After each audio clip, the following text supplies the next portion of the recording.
Hi there, it's Miss Pritzel, and I'm trying to book talk more fantasy series because I love fantasy. So I'm going back to some of my favorites that I think people should read, especially if you're fantasy lovers.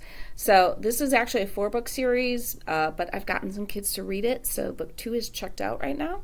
The series is called The Raven Cycle. The first book is called The Raven Boys. Second book is Dream Thieves. Third book is Blue Lily Lily Blue. And the fourth book is The Raven King. So this is what we call a contemporary or urban fantasy, and that's where you have the real world is right alongside this fantastical world. Just like in Harry Potter, you have the Muggle world and you have the Wizarding world right alongside each other. So this is set in a small town in Virginia. Our female lead is Blue, and she is a girl it's been prophesied that she will cause the death of her first love or her true love, and so she's kind of stayed away from boys, but she's going to meet a group of boys in this book. So it starts out with her and her mom they're either at a cemetery or like an old church, and they do this once a year, and they go because all the women that Blue lives with, including her mom, and these other women are not related to her. They're all like family, but not related to her. They're all psychic or clairvoyant. And so Blue and her mom go to this place to see the ghosts. Mom will see the ghosts, and that's the ghosts of the people who are going to die in the upcoming year. And Blue, for the first time, sees a ghost. And the ghost actually talks to her, and it happens to be the ghost of Gansey, who is one of the Raven boys. And so there's kind of like, is that Blue's true love? Then she actually meets Gansey in real life, and she gets to know him and his 3 friends. So the Raven Boys actually refers to the private school in this town that they live in. So there's a private boys' school. Boys. And the school symbol is a raven. Ravens are symbolic throughout this book.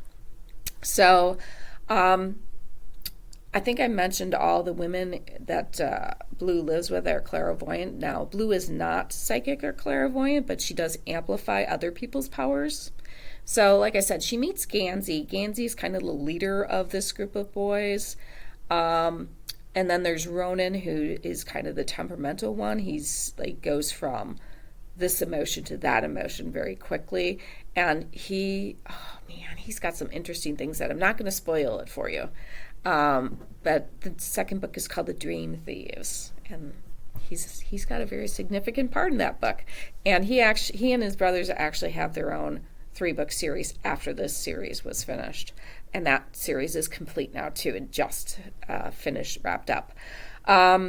Then there's Noah, who is quiet and observant, but once again, there's some mystery surrounding around Noah. Then you got to read all the books to find it out. And then there's Adam, who is the scholarship student surrounded by all these very wealth and privilege and all these things. So, he's got a lot going on because I think he also has a job, and he's struggling to get through this where all these other boys have everything.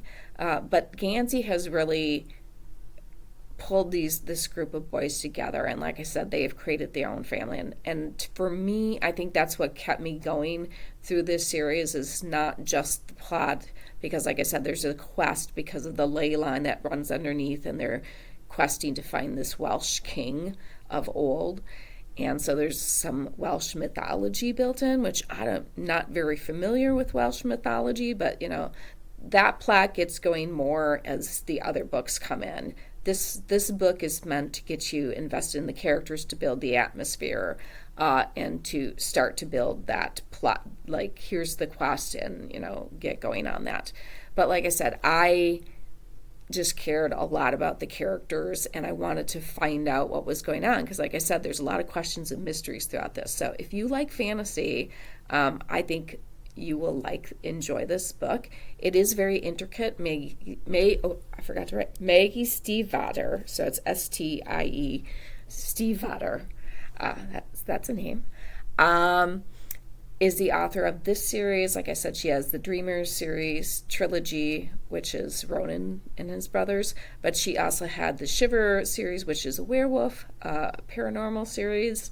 that was very successful. This one's a lot more intricate and detailed. And if you listen to the audiobooks for this, you'll hear music in it, which Maggie Stiefvater not only composed, but also plays. She is a super talented, person. She's not that old either. So I'm very wowed by Maggie Stiefvater, and I think that if you read this series, if you like fantasy, I think you will enjoy it as well. So come on in. If fantasy's not your thing, I'll help you find something else, because I love to help people find books to read. So have a fantastic day.